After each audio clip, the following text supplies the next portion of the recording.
Video like जरूर कर लीजिए और ऐसे वीडियो लगातार फ्री में पाने के लिए चैनल को तुरंत सब्सक्राइब कर लीजिए और बेल आइकन को जरूर टैप कर लीजिए ताकि आगे भी सारे वीडियो आपको मिलते रहे। यूट्यूब में फॉलो करते हैं तो प्लीज ये वाला फ्री टेलीग्राम चैनल जरूर ज्वाइन कर लीजिएगा। सारे नोटिफिकेशन सारे अपडेट यहीं पे आते हैं, ध्यान रखिए। नमस्कार दोस्तों आप लोग में से मोस्टली सब लोग डिमांड कर रहे हैं कि एक बार ज्योग्राफी को पूरा रिवीजन करा दिया जाए, तो मैं आपके लिए संपूर्ण ज्योग्राफी ले आया हूँ। पूरी ज्योग्राफी कंप्लीट करेंगे हम लोग, थ्योरीज भी होंगी, इसके बाद एमसीक्यूज की भी प्रैक्टिस होगी, ठीक है। और ऐसे ही शानदार नोट्स अगर आप लेना चाहते हैं तो इन नंबरों पे कांटेक्ट करके संपूर्ण आपको वीडियो क्लासेस एक साथ सारी मिल जाएंगी और कंप्लीट नोट्स में मिल जाएंगे हर सब्जेक्ट के। यानी रिवीजन के लिए अभी जितना समय बचा है उसके लिए रिवीजन मटेरियल SCS का आप पढ़ के टेस्ट से प्रैक्टिस करके आराम से कट ऑफ को क्लियर कर सकते हैं। चलिए तो अपने लेक्चर को शुरू करते हैं। तो सबसे पहले बाइलिंगुअल रहेगा, जितनी इंपॉर्टेंट चीज़ें सिर्फ वही इसमें कवर करी गई हैं। चलिए देखते हैं। सबसे पहले भारत उत्तरी गोलार्ध में स्थित है, यानी भारत आपको पता होगा कहाँ पे आता है, नदर्न हेमिस्फीयर में आता है भाई। हम लोग इक्वेटर के ऊपर नदर्न हेमिस्फीयर में आते हैं। अब भारत का आपको ये एक्सटेंड याद रखना है, लैटिट्यूड वाला 8 4 37 6 68 7 97 25, ठीक है। क्या है? 8 4 37 6 68 7 97 25, 8 4 37 6 68 7 97 25। कर्क रेखा आपको पता है 23 डिग्री 30 मिनट उत्तर में देश को दो भागों में बांटती है। अब ट्रॉपिक ऑफ कैंसर कहाँ से पास होती है भैया, ये आप देख सकते हो कहाँ से ट्रॉपिक ऑफ कैंसर पास होती है। गुजरात है, MP है, छत्तीसगढ़ है, झारखंड है, वेस्ट बंगाल है, और नॉर्थ ईस्ट में सिर्फ आपका त्रिपुरा और मिजोरम है, ठीक है। त्रिपुरा मिजोरम। अब देखिए इस RO में विशेषता ये सवाल पूछा जाता है आसपास के शहर ट्रॉपिक ऑफ कैंसर में कौन से बसे हैं, कि गुजरात में कौन सा शहर है। यहाँ पे आपको एक बार क्या करना है, इसके आसपास के शहर देख लीजिएगा, ठीक है, कि इसके आसपास ट्रॉपिक ऑफ कैंसर के हर राज्य में कौन से शहर बसे हैं, इसके पूछे जाने के ज़्यादा चांसेस हैं। और उसके बाद दक्षिण पूर्व में अंडमान और निकोबार है, आपको पता है लक्षद्वीप है इधर भाई, है ना। इधर क्या है, अंडमान निकोबार, इधर लक्षद्वीप हो जाएगा। भारत का क्षेत्रफल याद रखिएगा 32.8 लाख स्क्वायर किलोमीटर है, यानी 33.28 मिलियन स्क्वायर किलोमीटर या 32.8 लाख वर्ग किलोमीटर, ठीक है, जो कि विश्व के क्षेत्रफल का 2.4% है। कितना है भैया? इंडिया का total area 2.4% of total geographical area of the world, ठीक है। तो टू द पॉइंट ये फैक्ट पहले याद रखो। और भारत विश्व में 7वां सबसे बड़ा देश है। क्यों 7वां सबसे बड़ा? क्योंकि पहले पे कौन है अगर आपसे पूछ ले तो रशिया है, दूसरे पे कनाडा आता है आपका, तीसरे पे USA आ जाता है, चौथे पे चाइना आ जाता है, फिर ब्राज़ील और फिर ऑस्ट्रेलिया, फिर India. Russia, Canada, USA, China, Brazil, Australia, India, ठीक है। भारत की जो स्थल सीमा है 15,200 किलोमीटर की लैंड बाउंड्री है हमारी, और जो हमारा कोस्ट लाइन की बात करें वो 7516.6 किलोमीटर है, 7516.6 किलोमीटर, ठीक है। नॉर्थ टू साउथ डिस्टेंस बात करेंगे, नॉर्थ टू साउथ मतलब समझे, यहाँ से यहाँ तक की जो दूरी है बाय रोड 3214 किलोमीटर है, और ईस्ट टू वेस्ट की दूरी 2933 किलोमीटर है, ठीक है। और ये सिंपल सी जो चीज़ें इनको ज़रूर याद रखो।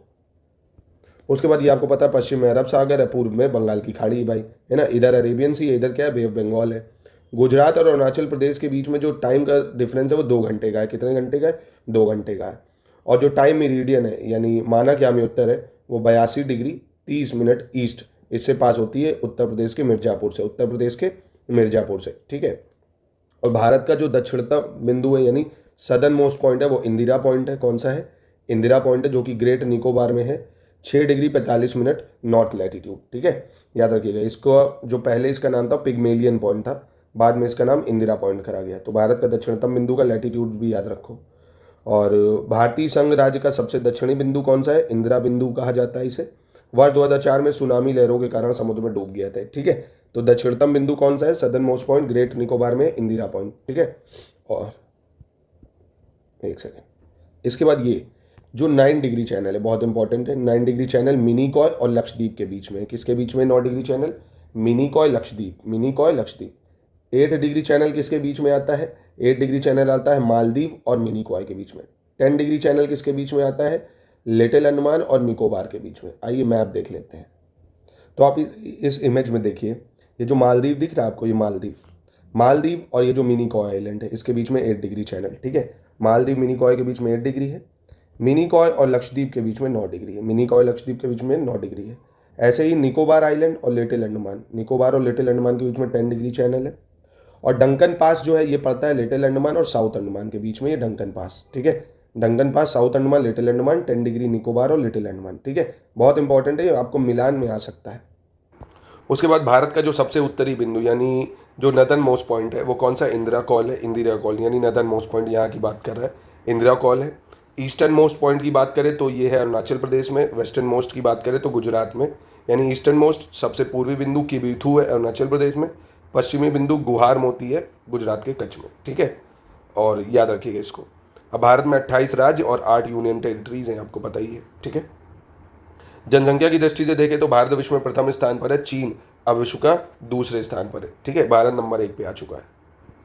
अब उसके बाद आप देखेंगे भारत जो है 9 देशों के साथ सीमा साझा करता है भारत, इनमें से 7 देश स्थल सीमा साझा करते हैं और 2 जो है समुद्री सीमा, यानी 9 कंट्रीज जो है बॉर्डर शेयर करती हैं, 7 लैंड बाउंड्रीज, 2 जो है मैरी टाइम बाउंड्रीज। कौन कौन से वो 7 देश उसको देख लेते हैं, जैसे पाकिस्तान है, अफगानिस्तान है, चाइना है, नेपाल है, भूटान है, बांग्लादेश है, म्यांमार है, ठीक है, और श्रीलंका है, आपका मालदीव है। 9 राज्य हैं, मतलब 9 देश हैं, ठीक है। एक एक करके इन सबको देखते हैं। जैसे बांग्लादेश लद्दाख पीओके में बॉर्डर शेयर होता है, इसका 106 किलोमीटर की बाउंड्री है इसकी, कितनी 106 किलोमीटर की। और अफगानिस्तान की राजधानी काबुल है, आपको पता होगी। बांग्लादेश जो है 5 राज्यों से सीमा साझा करता है भारत के। कौन कौन से? पश्चिम बंगाल, असम, मेघालय, त्रिपुरा, मिजोरम। कौन कौन? पश्चिम बंगाल, असम, मेघालय, त्रिपुरा, मिजोरम। सबसे लंबा लैंड बॉर्डर है इसी के साथ, 4096.97 किलोमीटर, मतलब या 4097 अप्रॉक्स भी याद कर सकते हो। यहाँ की राजधानी ढाका है।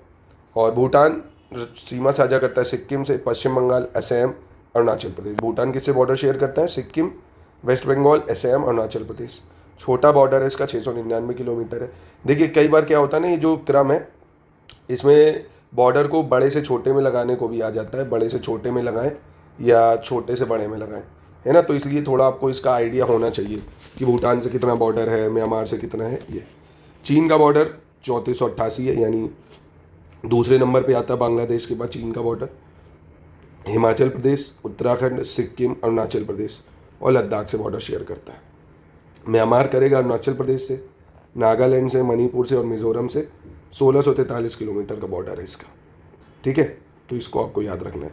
फिर नेपाल आप देखेंगे 1751 किलोमीटर का बॉर्डर शेयर करता है उत्तराखंड, उत्तर प्रदेश, बिहार, पश्चिम बंगाल और सिक्किम से। पाकिस्तान आपको पता ही है, गुजरात, राजस्थान, पंजाब से करता है, जम्मू और लद्दाख से कर लेता है 3323 किलोमीटर। और श्रीलंका की समुद्री सीमा है और मालदीव की भी समुद्री सीमा है, ठीक है। तो ये बॉर्डर के स्टेट जरूर याद रखना है, ये आपको मिलान में पूछे जा सकते हैं, ठीक है। चलिए आगे बढ़ते हैं। अब जैसे मैकमोहन लाइन है, मैकमोहन लाइन चाइना और इंडिया के बीच में है। डूरन लाइन पाकिस्तान और अफगानिस्तान के बीच में है। रैडक्लिफ लाइन इंडिया और पाकिस्तान के बीच में, ठीक है। और भारत की सबसे लंबी सीमा बांग्लादेश के साथ है और सबसे छोटी सीमा अफगानिस्तान के साथ है, ठीक है। और भारत एकमात्र ऐसा देश है जिसके नाम पर हिंद महासागर यानी इंडियन ओशन का नामकरण करा गया है। इसके बाद एक मोस्ट इंपॉर्टेंट पॉइंट है जिसमें लोगों को कन्फ्यूजन भी रहती है। लार्जेस्ट यूनियन टेरिटरी जो इंडिया की वो लद्दाख है क्षेत्रफल की दृष्टि से, और स्मॉलेस्ट यूनियन टेरिटरी लक्षद्वीप है, ठीक है। लद्दाख सबसे बड़ी यूनियन टेरिटरी है, जम्मू कश्मीर को मत कर देना क्षेत्रफल की दृष्टि से। और जनसंख्या की दृष्टि से सबसे बड़ा केंद्र शासित प्रदेश दिल्ली है और सबसे छोटा केंद्र शासित प्रदेश लक्षद्वीप है पॉपुलेशन के टर्म में, ठीक है। पूर्वोत्तर के इन सभी 7 राज्यों, अब जो नॉर्थ ईस्ट में 7 राज्य हैं ना, अरुणाचल प्रदेश, असम, मेघालय, मणिपुर, मिजोरम, नागालैंड, त्रिपुरा, इनको 7 सिस्टर कहा जाता है।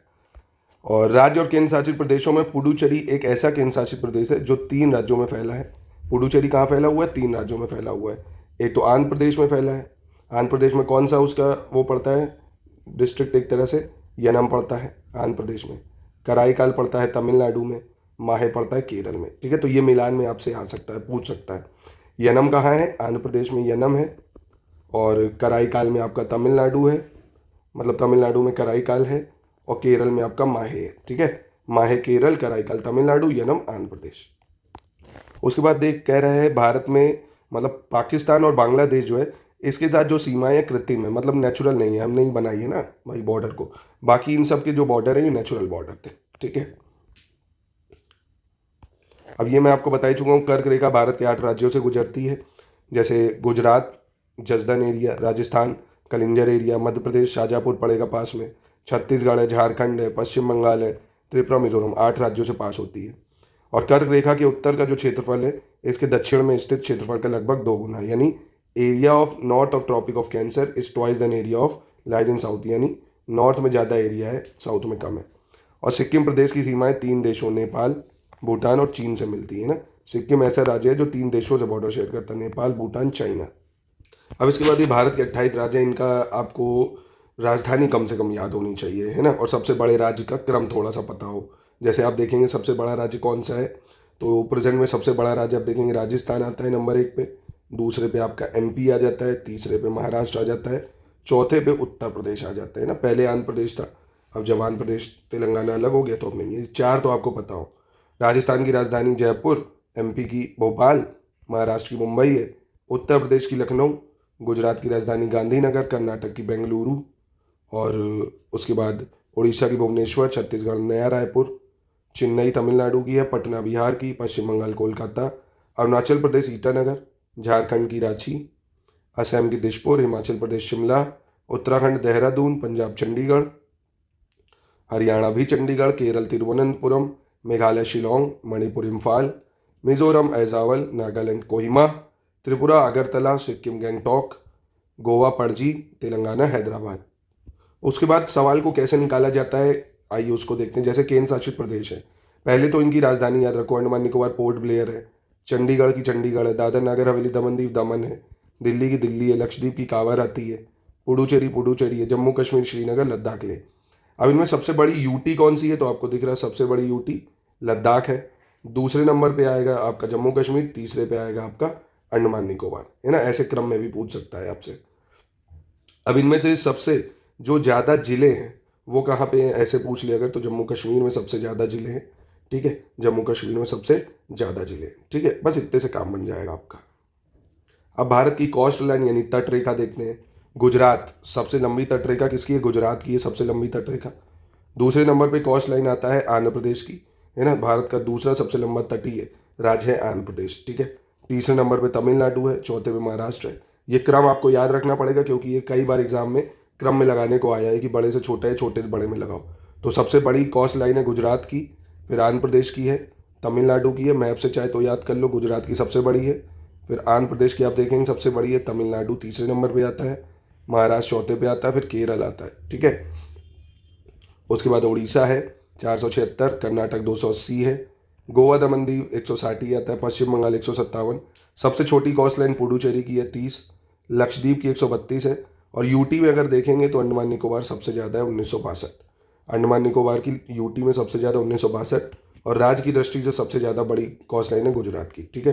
फिर आंध्र प्रदेश, तमिलनाडु, महाराष्ट्र, केरल। अब भारत के तटीय राज्य कौन कौन से हैं, कोस्टल स्टेट्स कौन कौन से हैं भाई, तो कोस्टल स्टेट्स आपको पता होगा, गुजरात है, महाराष्ट्र है, केरल है, कर्नाटक है, तमिलनाडु है, आंध्र प्रदेश है, और उड़ीसा है, वेस्ट बंगाल है भाई, जो तट पे पड़ते हैं समुद्र के, सिंपल सी बात, ठीक है। और Daman Diu, Puducherry, Lakshadweep island and Andaman Nicobar island are the coastal UTs, ये कोस्ट पे पड़ने वाली UTs हैं। अब देखो स्टेटमेंट से कैसे सवाल बन सकते हैं उसको भी हम लोग पढ़ेंगे। जैसे भारत की भूमि जो है बहुत अधिक भौतिक विभिन्नताओं को दर्शाती है। Land of India display great physical variation. कैसे, जो पेनिनसुलर प्लेट्यू है, पेनिनसुलर प्लेट्यू मतलब ये जो दक्षिण का भाग है ये वाला, ये क्या है, बहुत प्राचीनतम भाग है। इसे भूमि का एक बहुत ही स्थिर भाग भी माना जाता है। आप यहाँ देखोगे बहुत स्थिरता है, क्यों, क्योंकि बहुत पुराना है भाई। हिमालय यहाँ पे हिमालय बढ़ रहे हैं क्योंकि प्लेट खसक रही है, तो इसलिए भूकंप ज़्यादा आते हैं, ये स्थिर है। हिमालय में उत्तरी मैदान हाल ही में बनी स्थलाकृति है। सबसे मोस्ट रीसेंट लैंडफॉर्म कौन सी है, हिमालय और नदन प्लेन, है ना। और from the view point of geology यानी भूवैज्ञानिकों के अनुसार देखें, Himalaya mountain form in unstable zone, यानी हिमालय पर्वत अस्थिर भाग है, तभी तो भूकंप वगैरह ज़्यादा आते हैं, है ना। एक युवा स्थलाकृति को दर्शाती है, ऊंचे शिखर हैं, घाटियाँ हैं, तेज बहने वाली नदियाँ हैं, ठीक है।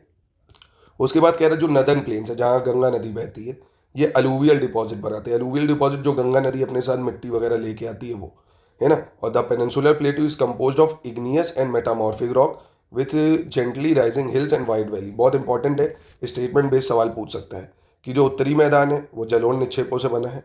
प्रायद्वीपीय पठार आग्नेय और रूपांतरित शैलों वाली कम ऊंचाई पहाड़ियों और चौड़ी घाटियों से बना है। तो प्रायद्वीपीय पठार किससे बना है, आग्नेय और रूपांतरित शैल, किससे, आग्नेय और रूपांतरित यानी इग्नियस और मेटामॉर्फिक रॉक, ठीक है। अब इसके फीचर्स देख लेते हैं। जैसे फिजिकल फीचर इंडिया के क्या क्या हैं भाई, तो देखोगे आप फिजिकल फीचर का मतलब भारत में क्या क्या है। यहाँ पे हिमालय पर्वत पड़ते हैं, फिर यहाँ पे नदन प्लेन्स पड़ते हैं यानी उत्तरी मैदान, और फिर प्रायद्वीपीय पठार, यहाँ पेनिनसुलर प्लेट्यूज पड़ जाते हैं, यहाँ डेजर्ट है, कोस्ट प्लेन्स हैं और आइलैंड्स है ना। ये फिजिकल फीचर्स हैं। तो सबसे पहले हिमालय पर्वत की बात कर लेते हैं। देखिए हिमालय पर्वत आप सभी को पता होगा भाई, यहाँ पे पड़ते हैं पूरे, है ना, ये पूरे हिमालय पर्वत हैं। तो भारत की उत्तरी सीमा पर विस्तृत हिमालय भूगर्भीय रूप से युवा एवं बनावट के दृष्टिकोण से वलित पर्वत श्रृंखला है। तो सबसे पहले 2 पॉइंट याद रखने, क्या क्या याद रखना है? एक तो यंग फोल्ड माउंटेन है। क्या है? यंग फोल्ड माउंटेन है। कैसा है? यंग फोल्ड माउंटेन है, इसको आपको याद रखना है। और ये पर्वत श्रृंखला पश्चिम से पूर्व दिशा में सिंधु से लेकर ब्रह्मपुत्र तक फैली है भाई। यहाँ सिंधु नदी, यहाँ ब्रह्मपुत्र, यहाँ तक फैली हुई है।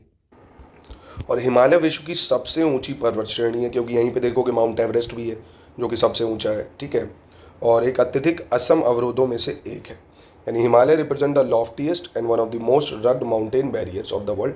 They form an arc which cover a distance about 2400 kilometre. तो कहने का मतलब इतना याद रखो, हिमालय की जो लेंथ है यहाँ से यहाँ तक 2400 किलोमीटर की है, जो चौड़ाई है वो 400 किलोमीटर की है, और कश्मीर में 150 किलोमीटर, और अरुणाचल प्रदेश में, यानी इसकी चौड़ाई कश्मीर में सबसे ज़्यादा है 400 किलोमीटर, अरुणाचल प्रदेश में 150 किलोमीटर। क्योंकि ऐसे भी पूछ सकते हैं ना कि हिमालय की जो चौड़ाई है वो पश्चिम से पूर्व की तरफ जाने पे कम होती है, बढ़ती है, तो आप बता सकते हो कम होगी, क्योंकि कश्मीर में ज़्यादा है, अरुणाचल प्रदेश में कम है, ठीक है। और ऐसे ये भी पूछ सकता है कि पश्चिम भाग में ज़्यादा ऊंचे पर्वत है या पूर्व भाग में, तो पूर्व में ज़्यादा है। देखो ना, माउंट एवरेस्ट वगैरह सब पूर्व में ही तो है, यानी पश्चिम भाग की अपेक्षा पूर्वी भाग की ऊंचाई में अधिक विविधता पाई जाती है, ठीक है। और हिमालय अपने अनुदैर्ध्य विस्तार में 3 समानांतर श्रेणियों से बना है। इन श्रेणियों के बीच कई घाटियाँ भी पाई जाती हैं। कौन कौन सी हैं 3 समानांतर श्रेणियाँ, आइए उसको देख लेते हैं। तो सबसे पहले अगर हम बात करें ग्रेट हिमालय या इनर हिमालय की, इसको हिमाद्री भी बोला जाता है भाई। ये सबसे उत्तरी श्रेणी और इसे हिमाद्री के नाम से भी जाना जाता है। ऐसे तो यूँ ट्रांस हिमालय भी होता है, जो काराकोरम, लद्दाख, जास्कर से मिलकर बनता है। काराकोरम, लद्दाख, जास्कर, ट्रांस हिमालय, फिर ग्रेट हिमालय, फिर मिडिल हिमालय, फिर शिवालिक। हमको ये आला पढ़ना है। महान या भीतरी हिमालय, जिसको हिमाद्री भी कहते हैं, इसमें सबसे ऊंची चोटियाँ यहीं पे पाई जाती हैं, है ना। जो लॉफ्टीएस्ट पीक है, माउंट K2 है, चाहे एवरेस्ट हो, सब यहीं पाई जाएंगी। फिर मिडिल या लेसर हिमालय की बात करें, ये किसके बीच में आता है? इसको पहली चीज़ हिमाचल रेंज भी कहते हैं, लेसर हिमालय या मिडिल हिमालय भी कहते हैं, ठीक है। क्या कहते हैं? हिमाचल पर्वतमाला, लघु हिमालय, मध्य हिमालय भी कहा जाता है। और यह शिवालिक पर्वतमाला से उत्तर में है, यानी देखो ऐसे समझ लो, ये है ग्रेट हिमालय, फिर मिडिल हिमालय, फिर ये शिवालिक आता है, और ये ऊपर ट्रांस हिमालय यानी बाहरी हिमालय है, ठीक है। ऐसे क्रोनोलॉजी चलती है। सबसे ऊंचे पर्वत ग्रेट हिमालय में मिलेंगे। शिवालिक क्या है? फुट हिल्स है, यानी जो बाहरी हिमालय है इन्हें शिवालिक पर्वतमाला के नाम से जाना जाता है। और ये पर्वतमाला हिमालय परिवार में सबसे छोटी है, ठीक है। यंगेस्ट भी है, these range are youngest in the family, यानी सबसे बाद में यही बनी है शिवालिक रेंज, ठीक है। अब जैसे जम्मू कश्मीर की पर्वत श्रेणियाँ है, काराकोरम, लद्दाख, जास्कर, पीर पंजाल, ये जम्मू कश्मीर में पाई जाती हैं, ठीक है। पूर्वांचल की पहाड़ियों की बात करें तो these are spread in north eastern state. कौन कौन सी हैं? Patkai Bum, Naga hills, Mizo hills. हिमालय का सर्वोच्चतम शिखर कौन सा है? जैसे माउंट एवरेस्ट, जिसको चोमोलुंगमा भी कहते हैं, तिब्बत में पड़ता है। सागरमठा नेपाल में है, ठीक है। ये 2 हैं हिमालय के सर्वोच्च शिखर। भारत का सर्वोच्च शिखर पूछ लिया, अगर देखो ये तो हिमालय का सर्वोच्च शिखर था। हाईएस्ट पीक ऑफ इंडिया पूछेगा तो K2 बताओगे, माउंट K2, और currently it is a part of POK, है ना, तो POK में है ये। और भारत में स्थित हिमालय की सबसे ऊंची चोटी कंचनजंगा सिक्किम, जो कि नेपाल में है, ठीक है, नेपाल की सीमा पर स्थित है। तो इसमें कोई कन्फ्यूजन नहीं होना चाहिए। हिमालय की सबसे ऊंची चोटी माउंट एवरेस्ट, भारत की सबसे ऊंची चोटी जो कि POK में पाई जाती है वो है K2, भारत के मेन लैंड में जो है वो है कंचनजंगा सिक्किम, ठीक है। अब ये भारत के अंतर्गत और भी जैसे पीर पंजाल, धौलाधार, नागा टिब्बा, महाभारता रेंज, ये मिडिल हिमालय का हिस्सा है। जैसे पीर पंजाल जम्मू कश्मीर में पहुंच जाता है, फिर धौलाधार हिमाचल प्रदेश, नागा टिब्बा आपका उत्तराखंड, महाभारता आपका नेपाल में पहुंच जाएगा, है ना। तो ये भी रेंजेस हैं। तो आज के लेक्चर को यहीं समाप्त करते हैं। कैसा लगा लेक्चर बताइए। संपूर्ण ज्योग्राफी हम लोग कोशिश करेंगे 20 क्लास तक में इसको ख़त्म कर लें। संपूर्ण ज्योग्राफी आराम से, इससे ज्योग्राफी के जितने प्रश्न आएंगे आप सब कर सकेंगे। इंडिया और वर्ल्ड ज्योग्राफी दोनों ही कवर करेंगे। तो बताइए इसको वह लेक्चर अच्छा लगा तो कमेंट बॉक्स में, हम लोग सारे सब्जेक्ट की ऐसे ही तैयारी कर लेंगे। और ये नोट्स आप इन नंबरों पे कॉन्टैक्ट करके ले सकते हैं।